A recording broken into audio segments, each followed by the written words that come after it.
আসসালামু আলাইকুম। কেমন আছেন সবাই? দর্শকবৃন্দ, আমার প্রিয় ব্ল্যাক প্যান্থারকে সাথে নিয়ে চলে আসলাম সম্পূর্ণ নতুন একটি ট্রাভেল ব্লগে।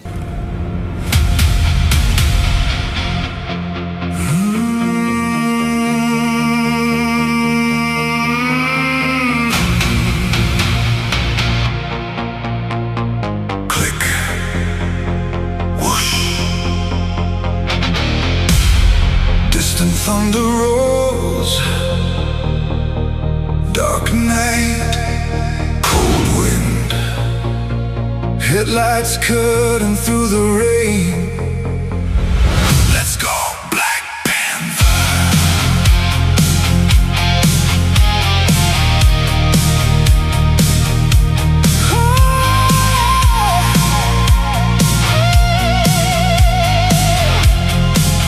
Let's go, Black Panther.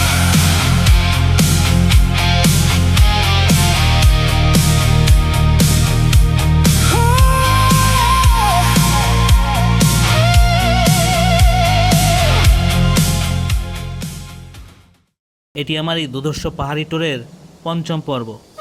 আগের 4টি পর্ব যদি এখনও না দেখে থাকেন তাহলে আপনি মিস করেছেন। জলদি ডিসক্রিপশন বক্সে গিয়ে লিংক দেয়া আছে, এখনই দেখে আসতে পারেন।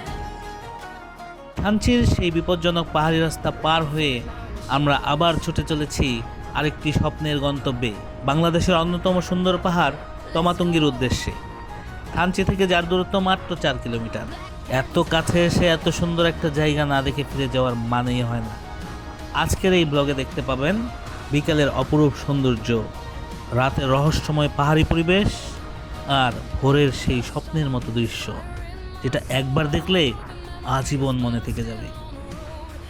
থানচির বাজার পেছনে ফেলে আমরা ধীরে ধীরে উপরের দিকে উঠতে থাকলাম। রাস্তা খুব বেশি বড় না হলেও পাহাড়ি বাঁক আর খাড়া ঢাল আপনাকে বুঝিয়ে দিবে আপনি এখন সমতলে নেই।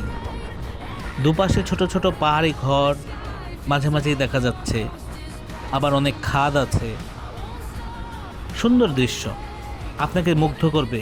প্রত্যেকটি দৃশ্যই এখানে আপনাকে মুগ্ধ করবে। দূরের মেঘগুলো পাহাড়ের গা ঘেঁষে ভেসে বেড়াচ্ছিল। একটু পরেই পৌঁছে গেলাম তমাতুঙ্গির কাছাকাছি। দূর থেকেই বোঝা যাচ্ছিল জায়গাটা অন্যরকম। উপরে উঠতেই পুরো পরিবেশ বদলে গেল। চারপাশে শুধু পাহাড় আর পাহাড়। যেদিকে তাকাই মনে হচ্ছিল পৃথিবীর শেষ প্রান্তে এসে দাঁড়িয়েছি। আসলে আমার কাছে মনে হচ্ছে একটা হলিউড ছবির একটা ফিল্মের ভিতরে আছি আমি। হলিউডের কোনো দৃশ্য দেখতেছি এখানে। ও মাই গড, সুবহান আল্লাহ! এত সুন্দর দৃশ্য নিজের চোখে না দেখলে কেউ বিশ্বাসই করবে না বাংলাদেশের ভিতরে এমন জায়গা আছে। অনেক দূরে ছোট ছোট পাহাড়গুলোকে দেখে মনে হইতেছিল সবুজ ঢেউ খেলতেছে। চারপাশে এত নীরবতা, শুধু বাতাসের শব্দ আর দূরে পাখির ডাক। এই নীরবতাটাও যেন এক ধরনের সৌন্দর্য।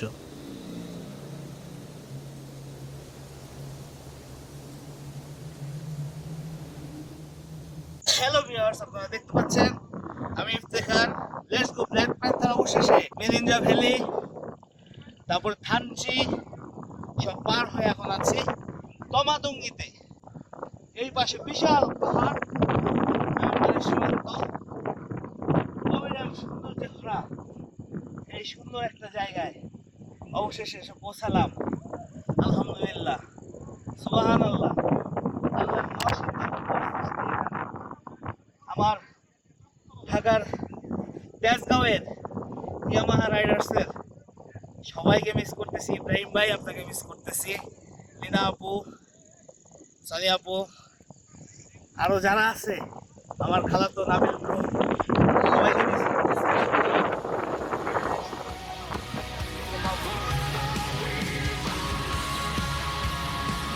আস্তে আস্তে সন্ধ্যা নেমে এলো।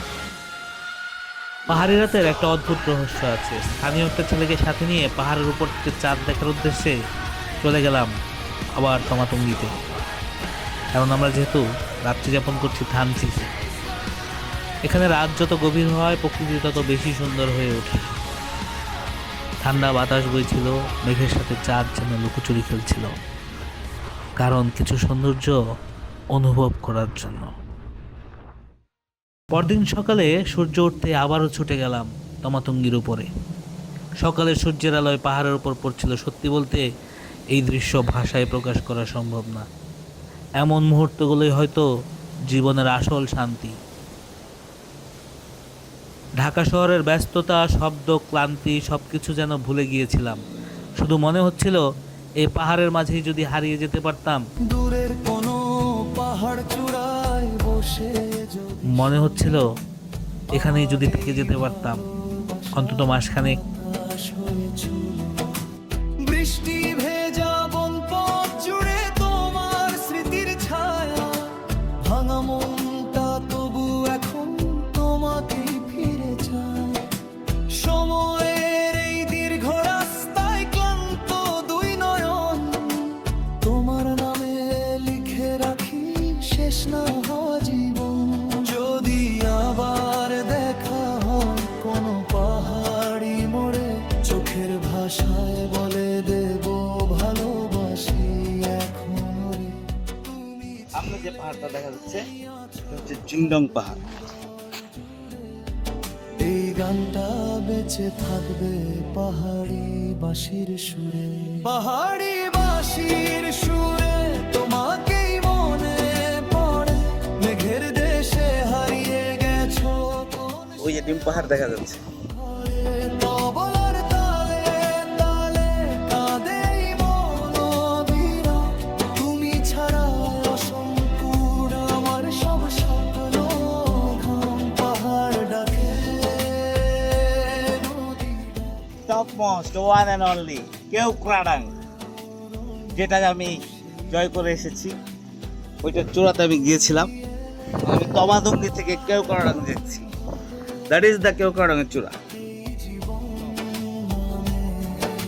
যাই হোক, এত কষ্ট করে এতগুলো বিপজ্জনক রাস্তা পার হয়ে এখানে আসাটা এখন মনে হচ্ছে সার্থক। আপনার যদি ভ্রমণ ভালো লাগে, যদি বাইক রাইডিং ভালো লাগে, তাহলে জীবনে একবার হলেও তমাতঙ্গি ঘুরে যান। আজকের ব্লগ এখানেই শেষ করছি। পরবর্তী পর্বে আরও নতুন অ্যাডভেঞ্চার নিয়ে হাজির হব ইনশাল্লাহ। ভিডিওটি যদি ভালো লেগে থাকে তাহলে অবশ্যই চ্যানেলটি সাবস্ক্রাইব করে পাশে থাকবেন, কারণ সামনে আসছে সাগর পাড়ের সৌন্দর্য। প্ল্যান আছে এখান থেকে বের হয়ে আলীকদম হয়ে চলে যাব কক্সবাজারের দিকে। সবাই ভালো থাকবেন, দেখা হবে আগামী কোনো ব্লগে। আল্লাহ হাফেজ।